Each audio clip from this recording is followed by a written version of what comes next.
Oi, pessoal, tudo bem? Aqui é a irmã Marinês, saudando todos vocês. Agradeço muito a Meire, minha amiga de infância, praticamente uma irmã que eu tenho, né? Por essa oportunidade de partilhar com vocês sobre a minha experiência missionária aqui em Hong Kong, na China. Eu acho que muitos de vocês me viram quando eu estive na paróquia. Esse ano eu estive no Brasil de férias. Acredito que vocês tenham me visto. E eu praticamente tenho 2 trabalhos aqui. Um dos trabalhos é na escola. Trabalho como supervisora na nossa escola, que é uma escola de ensino médio. E trabalho como supervisora e também animadora religiosa. E as escolas católicas na Ásia são, eu poderia dizer, primeiramente, uma oportunidade muito boa para que pessoas de várias religiões possam ter a oportunidade de conviver juntas, não? Então, na nossa escola, nós temos só 9, 10 professores católicos. Temos também uma professora muçulmana, temos também um judeu como professor. Temos a maioria dos professores que não professam uma religião própria, mas seguem muitas vezes as tradições budistas ou taoístas ou confucionistas. E do mesmo modo são os alunos. Nós temos 34 estudantes que são católicos e a maioria também é não cristã. Entre os não cristãos, nós temos também uns 17, 18 moças, porque a nossa escola é uma escola para moças. Temos muçulmanas, né? Temos alunos muçulmanos. Então, é um espaço privilegiado onde pessoas de várias religiões podem conviver. É claro, a escola é católica e quem escolhe sabe que está entrando numa escola católica, que tem os valores católicos, respeita as várias religiões, mas tem uma característica própria. Então, nós temos oração, temos missa e tal. É claro, num ambiente de liberdade, as pessoas participam, se quiserem participar, mas faz parte da vida da escola, todas essas atividades. Nós temos oração da manhã, nós temos oração no final do dia, 3 vezes por ano nós temos a missa, nós temos oração na classe, nós temos aula de religião e educação moral. Enfim, quem passa por uma escola católica acaba recebendo a semente do Evangelho, não? Então, as escolas na Ásia, especialmente aqui, são muito importantes nesse sentido de ajudar a conhecer o Evangelho, né? E então, muitas das pessoas que eu encontro depois na paróquia, no catecumenato, são pessoas que passaram por essa experiência educativa numa escola católica, tá bom? Então, é um trabalho importante, né? O trabalho na escola. E também me dedico na paróquia, especialmente a seguir as crianças da catequese. Nós temos a pré-catequese, temos catequese, temos também aqueles jovens e adultos que, como vocês, estão se preparando para receber os sacramentos da iniciação cristã, tá? O batismo, a confirmação e a Eucaristia. Quais são os desafios maiores que eles enfrentam? Podemos dizer que,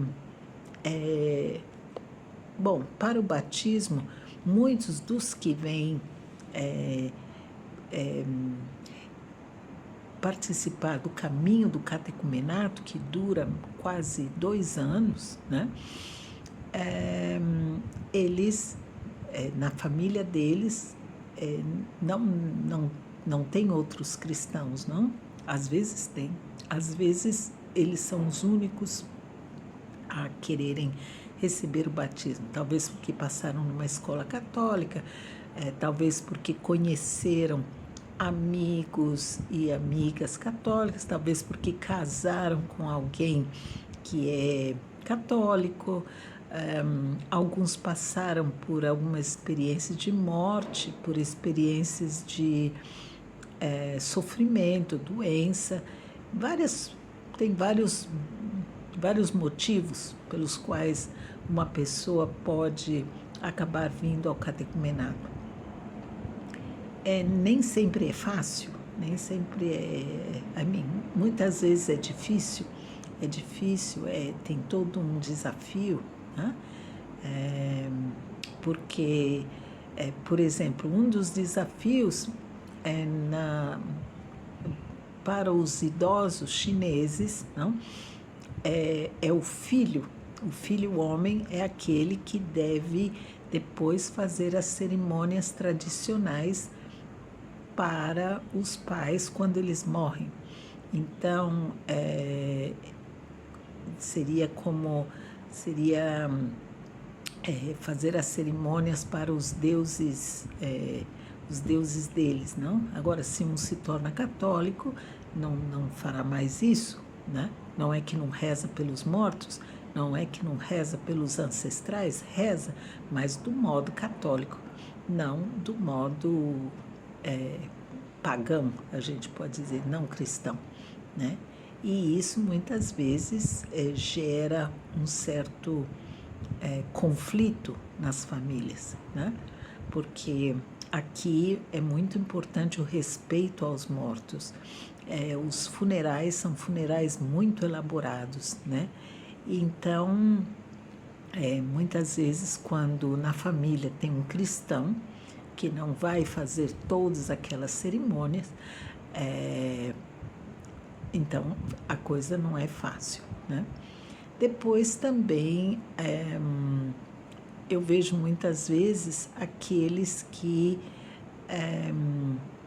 contam, não? Das experiências, eles antes de se tornarem cristãos, né? O modo, por exemplo, de conduzir os negócios, a própria vida, sem muita ética, tantas coisas assim, depois se tornando católico, todo esse tipo de mudança, né? Então, o batismo realmente comporta uma mudança, comporta uma conversão. E é um caminho que leva pelo menos quase uns 2 anos antes que a pessoa seja batizada, não? E a confirmação, né, que é recebida também, e a Eucaristia, né? Então, os sacramentos da iniciação cristã, eu penso que são esses os desafios maiores. Bom, continuando a falar sobre os desafios que os catecúmenos aqui enfrentam no caminho de preparação para a iniciação cristã, nós podemos falar também dos matrimônios, né? Porque tem catecúmenos que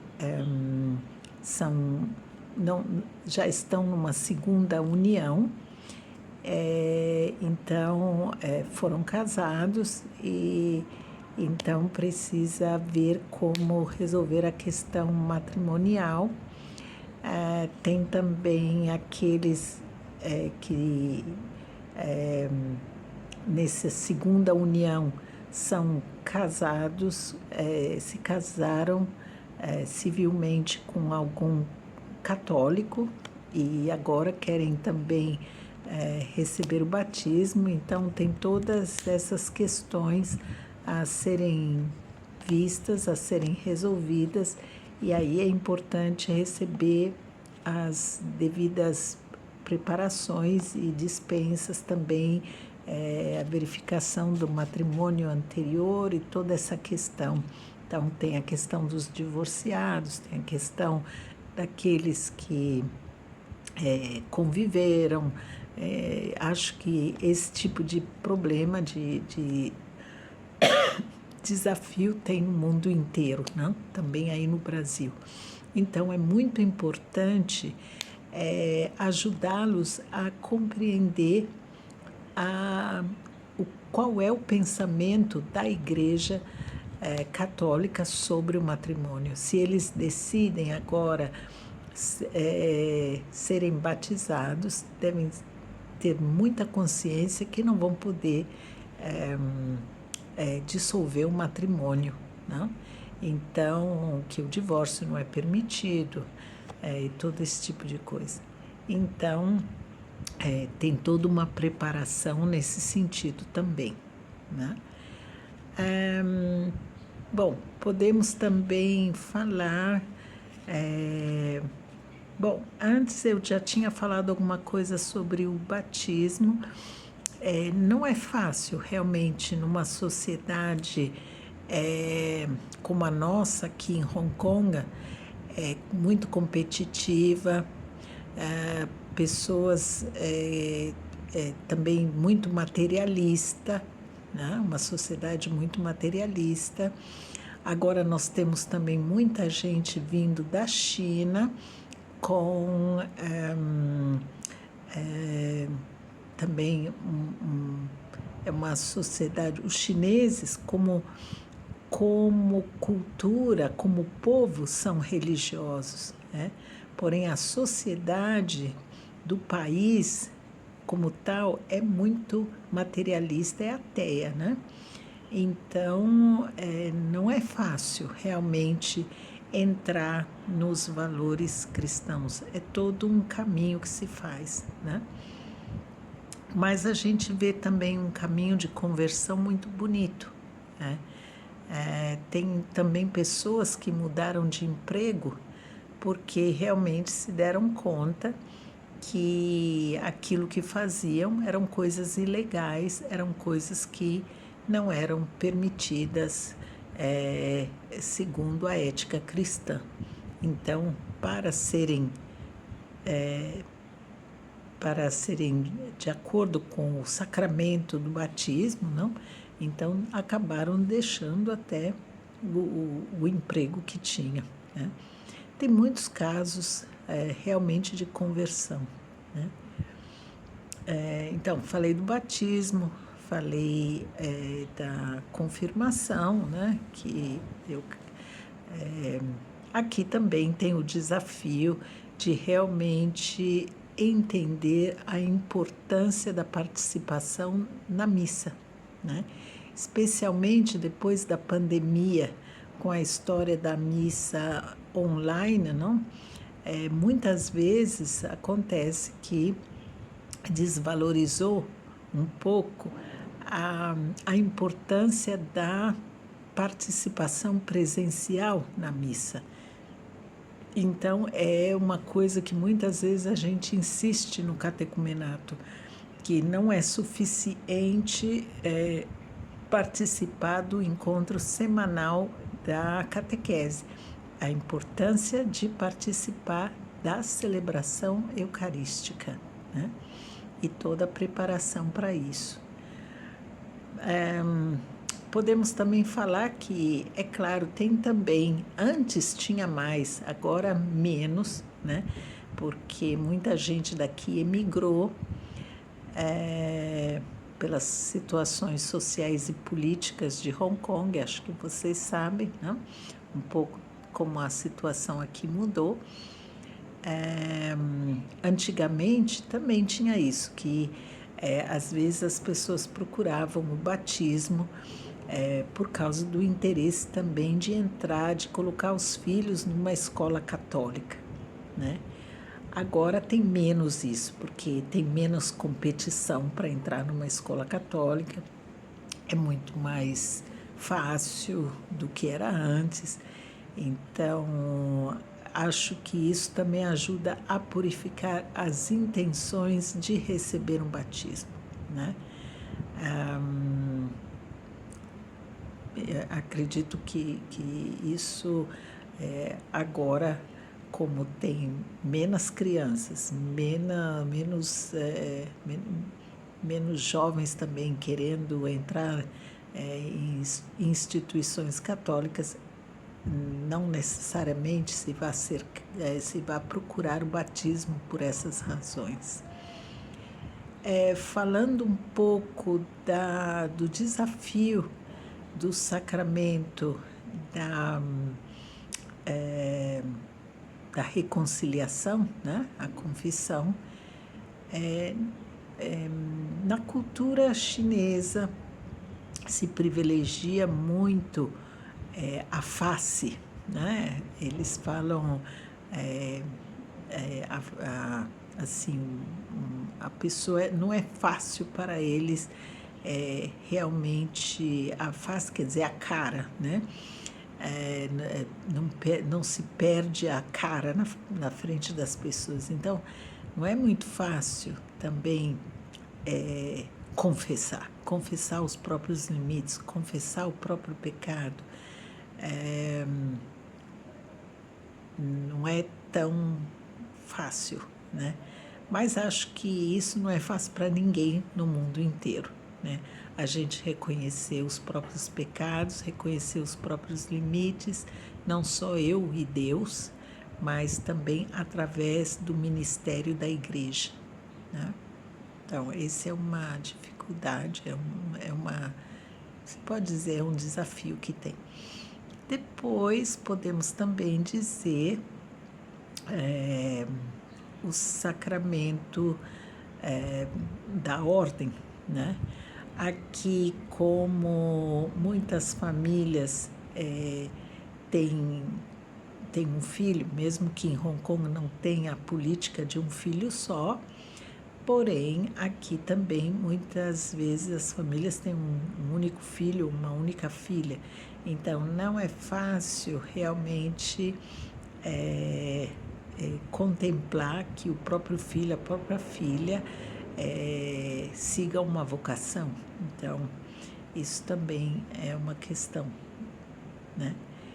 Depois, a unção dos enfermos, né? Bom, acho que como aí no Brasil também, muita gente tinha medo de receber a unção dos enfermos porque já achava que estava com o pé na cova. E agora, mais e mais, a gente explica realmente como é importante, né? Receber a unção dos enfermos, que não é aquilo que a gente chamava antes de extrema-unção, né? Que é uma bênção, que é um privilégio grande ter realmente a presença do Senhor nas nossas tribulações físicas, espirituais e tal, né? Bom, tentei falar um pouco, agora vou mandar um pouco de fotografias e aí vocês veem como integrar com o vídeo, tá bom? Então, olha, desejo para vocês uma ótima preparação para os sacramentos da iniciação cristã. Peço para vocês rezarem pelos nossos catecúmenos aqui na paróquia onde eu trabalho. Temos quase umas 40 pessoas se preparando para receber os sacramentos da iniciação cristã no ano que vem. Então, também desejo para vocês tudo de bom. E nesse mês missionário, rezem por nós, missionárias e missionários espalhados no mundo inteiro. E lembrem que você também é missionário, né? Pela virtude do batismo, todo cristão é missionário, né? Então, se você está preparando para receber o sacramento do batismo, você tem que se preparar sabendo que deve compartilhar da missão de anunciar o Evangelho, né? E ser membro de uma comunidade, né? Não adianta receber o batismo, receber os sacramentos e depois não participar da vida da comunidade. Então, isso é muito importante, participar da vida da comunidade. É só aí, através dessa participação, de uma continuação da vida espiritual, né? Que vai sempre sendo mais fortalecida, que a gente persevera na própria vocação cristã. Então, tudo de bom. E vou mandar umas fotos também e vocês podem ver as fotos, talvez inserir no vídeo também. Um grande abraço e fiquem com Deus. Amém.